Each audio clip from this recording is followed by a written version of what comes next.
Greetings, Commanders! Welcome back to Replay of the Week. Thanks, everyone, for submitting these user-submitted replays to this show. Remember, you can just add me online or email me a link to your video or the full video itself, and I'll upload it to YouTube and add it to this queue. It's easy.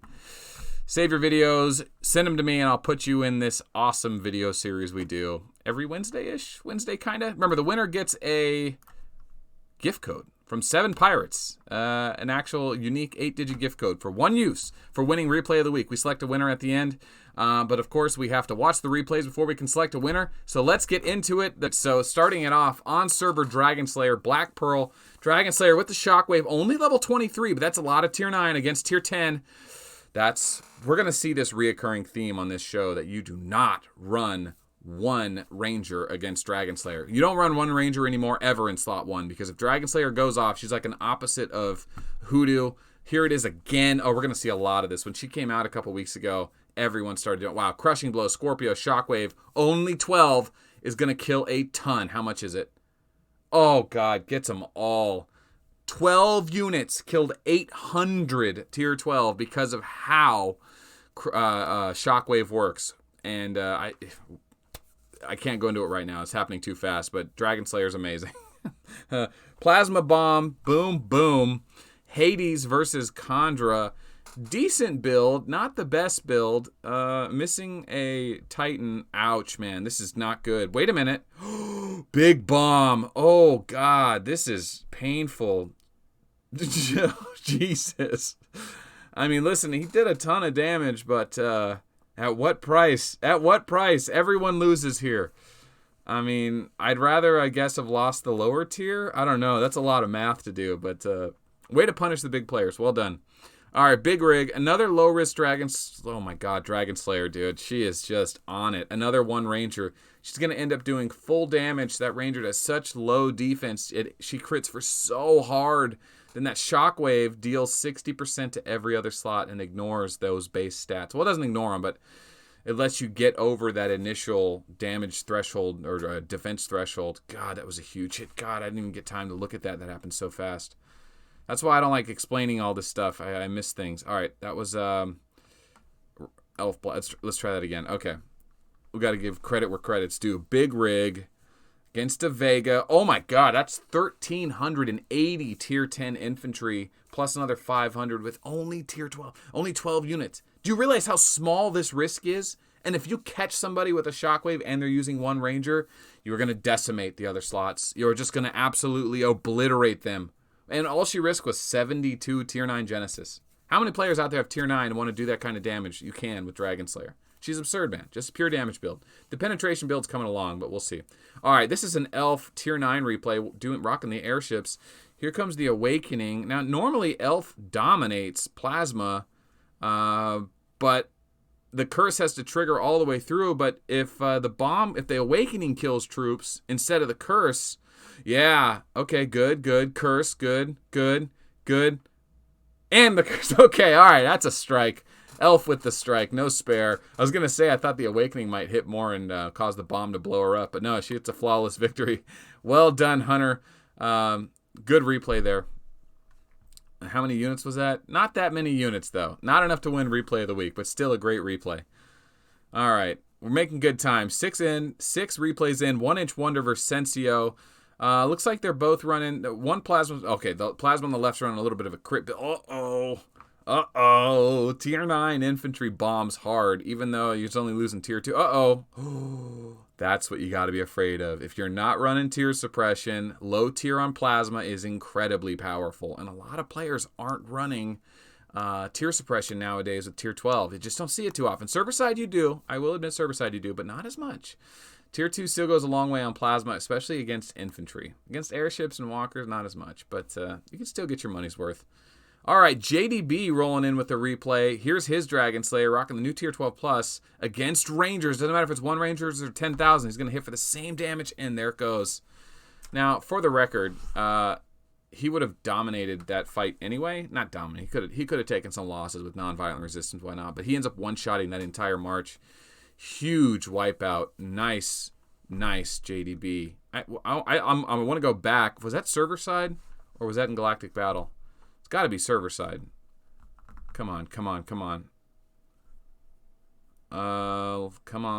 It's hard to tell. I got to see the replay at the end. I'm sorry, the battle summary. What do we got? No, maybe not. That might have been GB. I don't know. Strange replay. Mario. Oh, Bond Vader. This is my old server. Okay. My old guild god. Okay. So tier 8, Sagittarius versus Dragon Slayer. Watch out. Dragon Slayer could be real dangerous here. Crushing Blow, Gemini, Shockwave. Uh-oh, this is bad. You're about to get wrecked, Mario. Oh, they destroyed each other.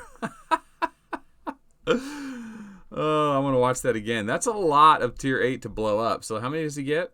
448k. Nah, it's not too bad. That's not too bad. It loses 100 to losing 300. That's actually pretty fair, but kind of funny. Dragon Slayer can kind of blow herself up if she's using infantry. That's funny. Okay, next replay. All right, this was called Replay of the Week, Big Peepee. Stella with tier 3 versus X with tier 9. I kind of hoping Stella lands. Yeah, Sagittarius, Gemini, 307. Oh, he kills 250 in one shot with tier 3 bombers. Don't kid yourself. Tier 3 bombers are slightly better than tier 2 infantry. Tank-wise now, or bomb-wise. This is called Replay of the Week, The Bludgeoning. There's like a long edit to this. It's 1:20. Diablo Hull, max skills, med base. He's talking about getting overflow.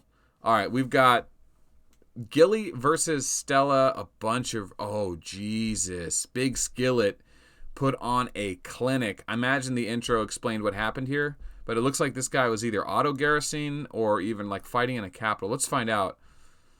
So he permanently destroyed a bunch of troops. I'm guessing this was auto-garrison. Yeah, all right, let's go to the replay then. Dude, he did so much damage.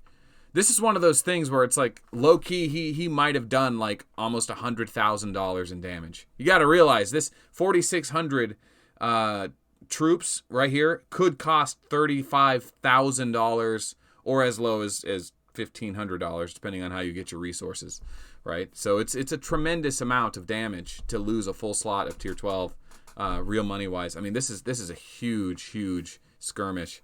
I gotta say, man, that is definitely shoe-in for replays of the week or skirmish of the week. This doesn't happen very often. Hundreds of thousands of dollars in troops don't get destroyed too often. Pretty wild. But all right, this is the replay of the week. Wild card. Dragon Slayer with tier 2 against a little Stella tier 9 march. Question though is, does Stella have tier suppression? I'm guessing because Dragon Slayer's on the right. Usually people on the right, Dragon Slayer's on the left. Usually means they win, and that's why they submit the replay. So we'll see what happens here. Now, what happened is that Dragon Slayer is not getting first strike because she already had first strike successful, and she was still in the capital. So Shockwave, Crushing Blow. Oh, still sneaks off with a win. Honestly, Pro took a beating to get that. 5,000 Seagulls ain't a joke. Wouldn't want to be either one of those guys. All right, Shinobi versus a Chinese player. This is a Reinhardt tier 2 replay. Very underestimated build, but it's 1 million leadership, or it's 1 million troops worth of Reinhardt tier 2 here. So these don't fit in a hospital very easily. So it's a risky thing to do. But when you go against a small high tier march like this, you could really punish them, which may not be that interesting if you're a tier 10 or tier 11 or tier 12 player. But Reinhardt A-class against, tier 2 against super high-level players can really do some damage. So kills 400 tier 10. I'd rather rebuild tier 2 than have to heal 400 tier 10. But either way, it's a time and space war. Paraloper makes it a little bit easier to heal. Wouldn't want to be either one of those guys, but I'd much rather be Reinhardt in that situation. All right, this one is called Odium's Revenge. This is number 13. Looks like a Nekkid Zero, anti-radar, sniper. Gonna have to hit the back row. This Nekkid Zero penetration build is really good. Now here it is again. Anti-radar armor, sniper, Andromeda. Makes him skip next turn. Sniper, 720, one-shots him. One-shots him. That's absurd. He was literally like, 3 times smaller than him? At least 2 times smaller than him. Nekkid Zero, man, he's on the rise. This is Keb's Freak Neko. This is the replay we're going to be using for the Nekkid Zero penetration build coming out this week, next week, something like that. We got some more details to do here. But check this out. It's basically he's outnumbered 3-1, but he is one-shotting Rogers. Now, Rogers doesn't have defensive stance. Let's not forget that. But this is not a massive march. This is not a super high-level... I mean, he's a high-level player, but he's not like a max leadership player. All right, he's a third of that. It's not a $30,000 leadership commander. It's a $10,000 leadership commander. But he shouldn't be one-shotting Rogers, right? Like that's what's crazy about this Freak Neko build. Sniper penetration goes wild. Look at that Gemini sniper. Watch this, another one. Boom. Only does 600 on the back. I forget why that happens. He missed one of the procs. I forget. Maybe it was no, it shouldn't have been Gemini. I don't know. We'll get into that in a Freak video. But here's the last one. Vega chumps Golem. Tier 10 with just 15 units. Scorpio breakdown against 1,000 tier 9. And this is literally like, this is just the perfect conclusion of why Golem surpassed Vega, or Vega surpassed Golem. I mean, not really. Like this isn't why. Vega would have always done this. It's what Vega does to airships that really makes him great with tier 12. But tier 10, look at this, man. Just, oh, man, just dirt in the wounds. I don't know. Just spitting in the wounds. Great replay.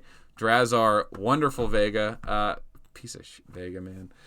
15 tier 10 goes a long way, man, especially on Dragon Slayer. So who do you think's better, Vega, Dragon Slayer? Probably Dragon Slayer all the time. But a little Vega action there at the end was nice. All right, we got to pick a winner. I already know who it's going to be. It's going to be the bludgeoning. I got to give it to my man here. Who is this? Big Skillet. Yeah, Big Skillet. This guy just did a tremendous amount of damage. The amount of tier 12 that this player lost, without a doubt, was upwards of $100,000 at least. He says at the beginning how many it was. There we go. All right, Diablo Hall with max skills, 10,000, 50 medbay, 15,000. He killed 15,000 tier 12 infantry, and the tier 10 airships we'll ignore. 15,000 tier 12 infantry is 40,000 a slot is over $100,000 if you bought the resources. If you bought it from a vendor, you could have got it for 6,000. We're talking real dollars here. This game is ridiculous. Now, of course, you can have an entire server and guild helping you farm resources to really get your costs down, but don't kid yourself. That amount of troops is not less than $6,000, no matter how you cut it. It's a ton of money, real money. Unbelievable. All right, hit me up, Big Skillet. I'll send you that redemption code for winning replay of the week. Thanks for submitting that content, guys. If you want to submit replays, email me or message me online in the description below. And the new Patreon gift, the t-shirts, are going live next month. If you sign up this month, you will automatically get the Champions of 8 after 3 months. And then if you make the payment next month, you'll automatically get the t-shirt after 3 months. So you can kind of double dip if you missed out on joining Patreon. Consider joining. It's in the link below. It helps support the channel and keeps this dream going. So, yeah, my name is Melt. Thanks for watching. We'll see you tomorrow.